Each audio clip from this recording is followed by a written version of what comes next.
good afternoon and welcome to your news on TV1. For the Newsfirst team, I'm Shehan Olatunga. First, let's take a look at your headlines.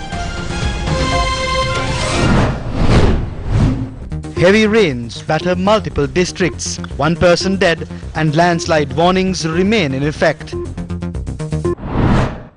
40 children hospitalized following wasp attack. Basil trying to re-enter Sri Lankan politics, reveals Belgamer. කියන්නේ දැන් 22 වෙනි සංශෝධනය ඉදිරිපත් කරොත් ආණ්ඩුවම 22 පරද්දනවා. ඊට පස්සේ ආයි අපි යනවා 20ට. අපි 20ට යනවා. 20ට යනකොට ද්විත්ව පුරවැසිභාවයේ තියෙන කෙනෙකුට නැවත පාර්ලිමේන්තුවට එන්න පුළුවන්.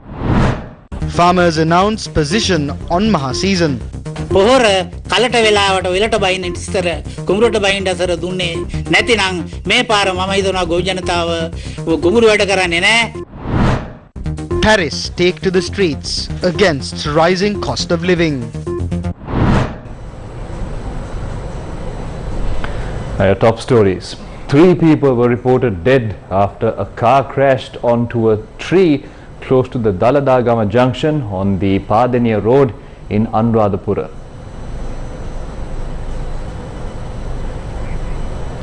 Sri Lanka police said that 5 people were travelling in the car at the time of the accident. It was reported that a 4-year-old child is among the dead.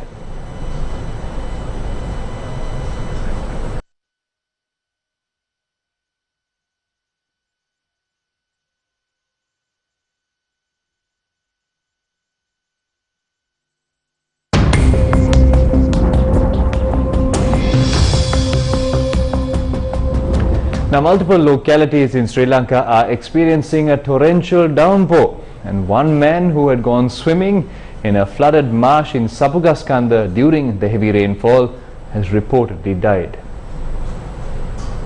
The water levels of the Attanagalu Oya remain high following a torrential downpour on Sunday and Monday. Rising water levels inundated several places along the Gampaha Kandana and Gampaha Jayala main roads.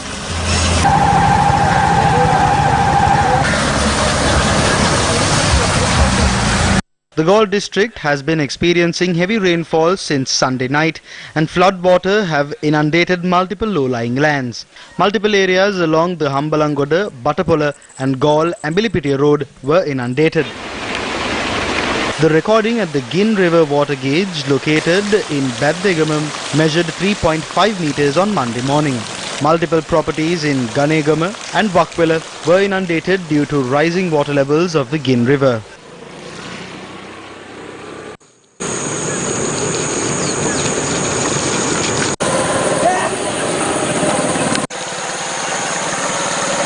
Newsfirst correspondents reported that the water levels of the Nilvala River continue to rise in Mathura. Several areas in Talgahagoda and Katuwangoda were flooded on Monday.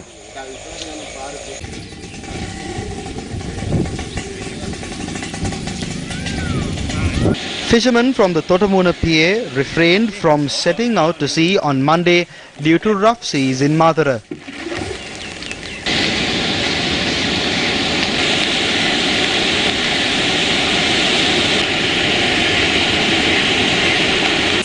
Heavy rainfall was experienced in the Badula district on Monday morning.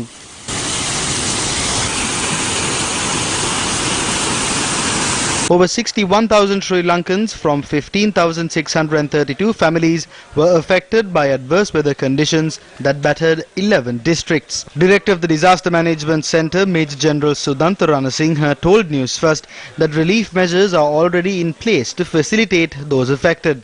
Engineer SPC Sugishwara, the Director of Irrigation at the Department of Irrigation, told Newsfirst that many low-lying lands are likely to be inundated as water levels of rivers are expected to rise with heavy rains. The landslide warning issued to the Kalutara, Nuwara, Ratnapura, Warakapola and the Colombo district remain in effect. The Disaster Management Centre said that a landslide red alert was issued for Ingiriya, Valallavita, Palindanura and Bulat Sinhala divisional secretariats. Showers or thunder showers will occur at times in western, Sabaragamuwa, central and northwestern provinces and in Galle and Mathura districts. Fairly heavy showers above 75 millimeters can be expected at some places in western, Sabaragamuwa, central provinces and in Galle and Mathura districts.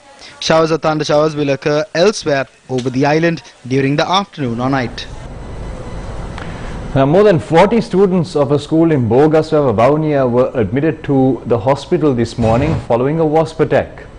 Now, according to the police, they have been admitted to the hospital in Padaviya and Vavuniya. Police also said 2 students are in critical condition.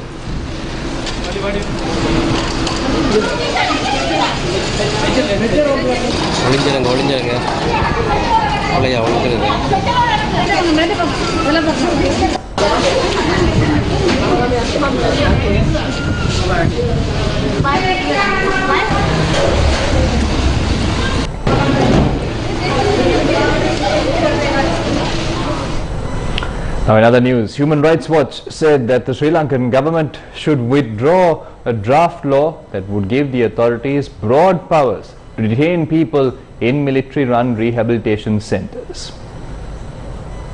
Human Rights Watch said that the Sri Lankan government should withdraw the proposed Bureau of Rehabilitation Bill submitted to Parliament on the 23rd of September 2022, would allow the compulsory detention in centres of drug-dependent persons, ex-combatants, members of violent extremist groups and any other groups of person. It also said that the Bureau of Rehabilitation Bill would establish a new administrative structure controlled by the Defence Ministry to operate rehabilitation centres staffed by military personnel. The proposed law, which human rights advocates have already challenged in the Supreme Court, does not describe the basis of being sent for rehabilitation, but other recent government policies provide a vague and arbitrary powers to forcibly rehabilitate people who have not been convicted of any crime. Meenakshi Ganguly, South Asia Director at Human Rights Watch, said, quote, "The Sri Lankan government's proposed rehabilitation efforts appear to be nothing more than a new form of abusive detention without charge," end quote. She said that the rehabilitation bill would open the door widely to more torture, mistreatment and endless detention. In other news, Ismat Maulavi was summoned to the Criminal Investigation Department today. He was summoned with regards to an investigation regarding the Galle-Face struggle. Ismat Maulavi was summoned to the CID pertaining to an incident where he took pictures near the Prime Minister's office.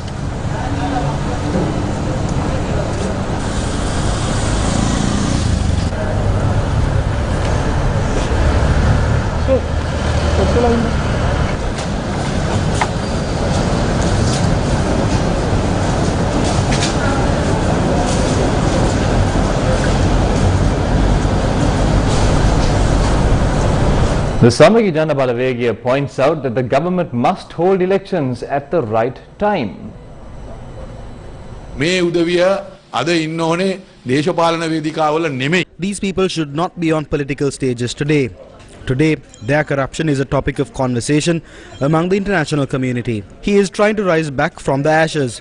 As the Agriculture Minister, Mahindananda Alutgamage took the leadership in the move to switch to organic fertilizer and destroyed agriculture in the country. He also said that he can't sleep at night until Ranil Wickremesinghe is sent to jail.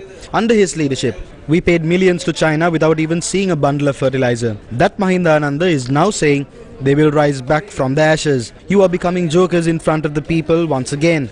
The provincial council elections are approaching. We urge the president and the government to hold that election on time. ඉදිරියේදී පවත්වන්න කාලවකවානුව පැමිණෙනවා. ඒ හින්දා අපි එතුමාට කියනවා අනිවාර්යයෙන්ම නියමිත දිනට ඡන්දය පවත්වන්න ඕන. Former parliamentarian Sunil Hanunnetti says there must be a struggle to hold an election. Speaking at the Madirigiriya electoral Balamandala meeting of the National People's Power, he expressed the following views. Ministers must come to villages in disguise. The ruling class can't face elections. They are afraid of coming to the people. Within the 50 years of our lifetime, we have had to eat a loaf of bread for both 3 rupees and 50 cents and 300 rupees. When will our children start their lives? We can't hand this over to our children. There is a faction that believed in the Rajapaksas. Some factions believed in the other side and corrected themselves today. Those factions amount to a greater portion of society. They have a responsibility to end their lives after rectifying their mistakes. We know the rulers don't want to hold elections. We will need to struggle for it. We will need to fight to win elections. Chairman of the Lanka Freedom Party, Kumar Belgama, says attempts are afoot to bring Basil Rajapaksa back into parliament. Basil මහත්තයාට නීතියෙන් එන්න ඉඩක් ඉදිරියේදී ලැබෙනවා. The law will permit Basil Rajapaksa to come back in the future. If the 22nd amendment is presented, the government itself will work to defeat it. With the 20th amendment returning, a dual citizen can enter parliament. That is why they are yelling they will bring Basil back, calling him their trump card. කියලා කෑ ගහන්නේ අන්නේ තමයි තුරුම්පු. රාජපක්ෂට නැගිටින අමාරුයි. මම ඒක පැහැදිලිවම කියනවා.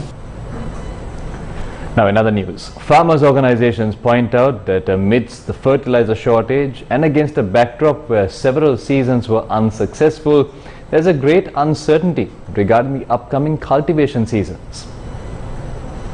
At a time when the farmers are completely helpless without a proper price, the only decision reached at the harvesting season meeting was that water will be given to us on the 1st and that we need to start working. We heard that 37 kilograms of fertilizer will be given per hectare from the stocks that were brought for the other season. When farmers inquired about the fertilizer issue, the authorities responded saying they have enough fertilizer to only provide 35 kilograms per hectare. The Agriculture Ministry does not have a plan to bring fertilizer to the country. In the future, the farming community of 4 million will come to a common consensus. We will see whether that consensus will help the people's hunger or the pockets of the politicians. If fertilizer is not provided on time, farmers will stop working in the fields. The farmers have been rendered helpless.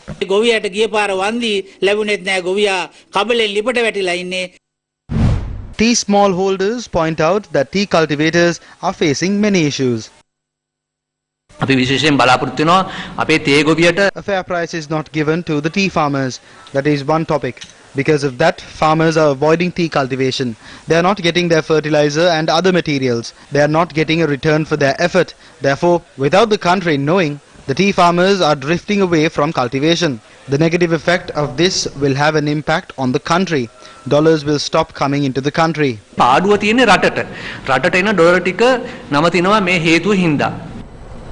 The number of wild elephant attacks in the country has increased. Wildlife officers took measures to capture an elephant that has been posing threats to people living in Sigiriya, including nearby areas.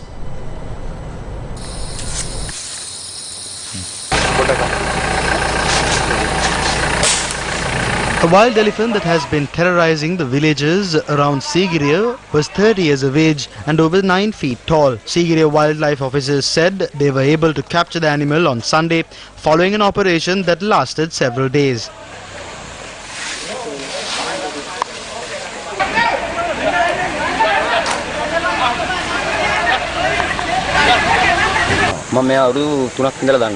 We know this animal for 3 years. We have followed it. It has killed about 2 people. It is violent, hides from the torchlight and attacks from a different angle.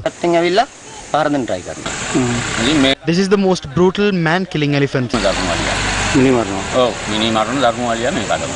The wildlife officers said measures are being taken to release the elephant to the Anuradhapura Horo Padana Elephant Sanctuary.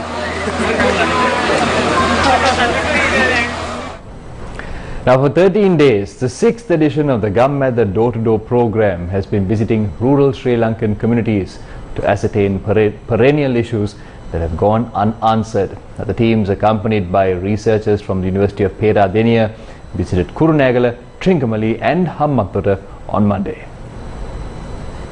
Gammatha Door-to-Door.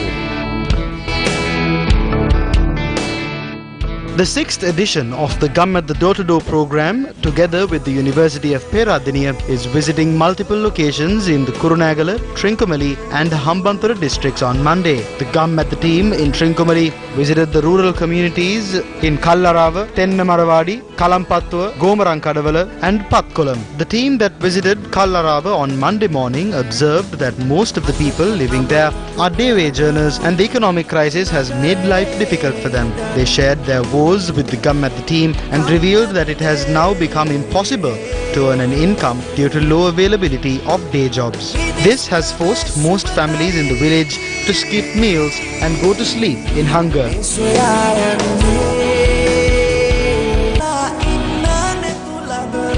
The Gum at the Door-to-Door team in the Hambantara district visited the Vausirigama village in Tallavilla. The team came across a house that was completely ravaged by a wild elephant that encroached into the village on Sunday night.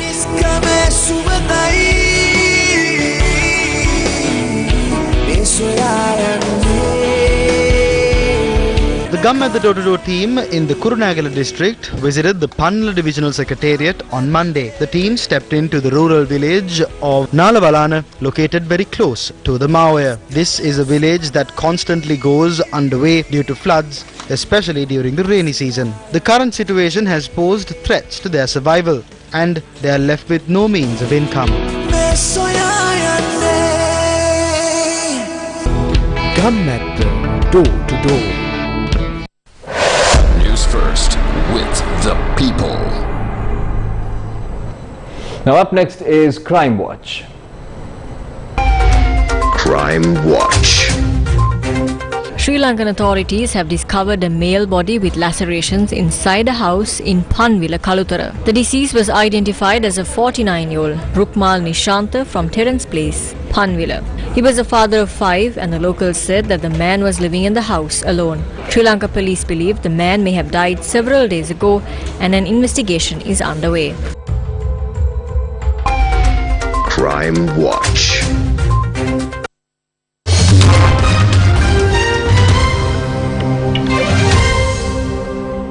Hundreds of thousands of people took part in a protest march on Sunday in Paris against the cost of living in France. While the organisers, led by the head of the France Unbowed Party, Jean-Luc Mélenchon, put the figure at more than 140,000, French police said. Around 30,000 attended. Around 2,000 police officers took security measures during the march. The protesters chanted slogans against the police and the French President Emmanuel Macron. According to the reports, French author Annie Ernaux, who won the Nobel Prize for Literature this year, was among the demonstrators.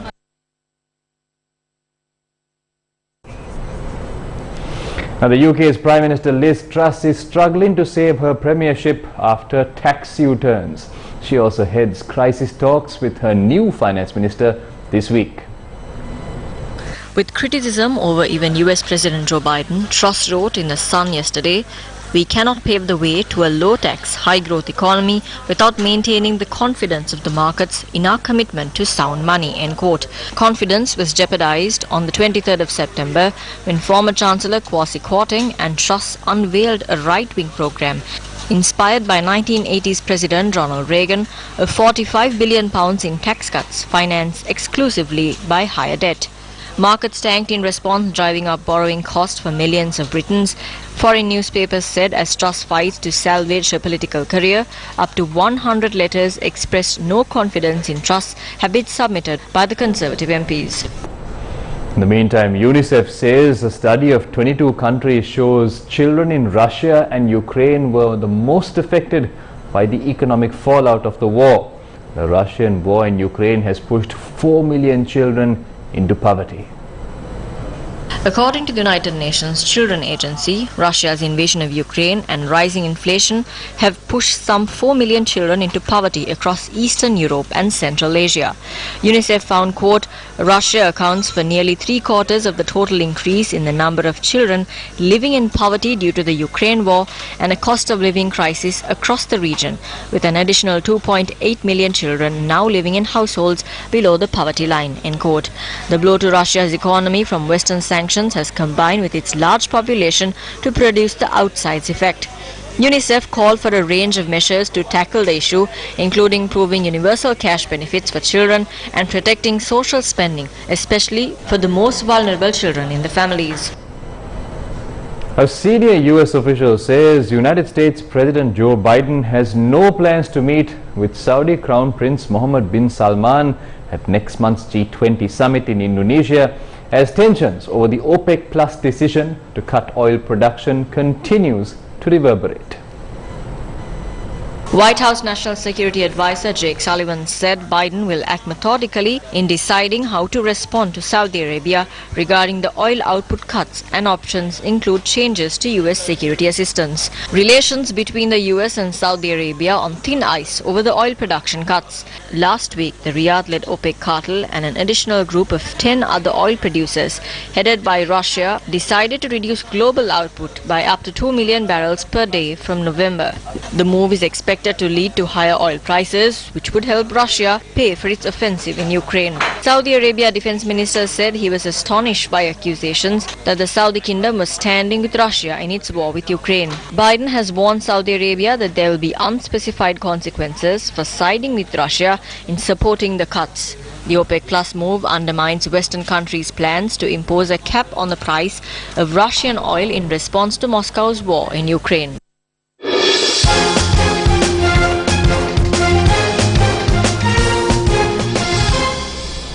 In the third game of the ICC T20 World Cup 2022, West Indies and Scotland lock horns at the Bellerive Oval in Hobart, Australia. This is the first game of Group B and is played in Tasmania.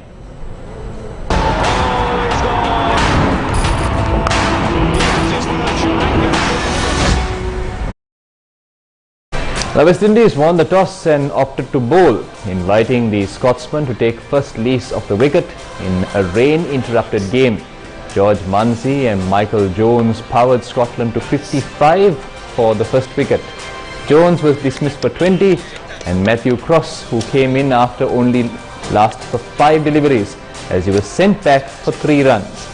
Richie Barrington and Callum McLeod, who came in next, chipped in with reasonable contributions as Munsey took the reins of the Scottish innings. Scotland finished with 160 for 5 in their allotted 20 overs, with George Munsey top scoring with an unbeaten 66.